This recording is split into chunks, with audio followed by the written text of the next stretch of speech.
Binoning arxitekturasi shunaqa qurilgan. Yopiq hovlida shamol harakati bor. Ayvonlar baland va quyoshga teskari uslubda qurilgan. Xorazm tilida tars ayvon deydi, ya'ni teskarini. Hech qachon bu tarafga quyosh nuri tushmaydi. Bilasiz, quyosh sharqdan chiqadi, g'arbga botadi. Shimol tarafdan har doim kuchli shamol keladi. Kelayotgan kuchli shamol mana shu teskari devorlarga urilib, sinib, shu yerda shamolning aylanma harakatini hosil qiladi. Havo sirkulyatsiyasi, tabiiy konditsioner bo'lib turadi. Ko'rib turibsiz, mana isboti. Tars ayvon.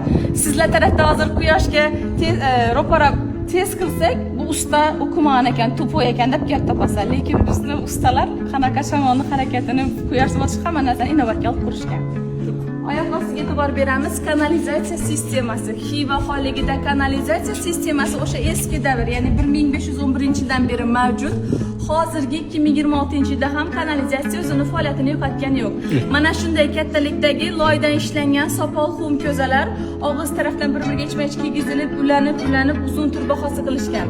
Saroyda yomg'ir yog'adimi, qor yog'adimi, mana shunday kanalizatsiyalar orqali yer ostidan chiqib ketadi. Biroq bu suvlarning chiqib qayoqqa qurishi haligacha noma'lum, hech kim bilmaydi.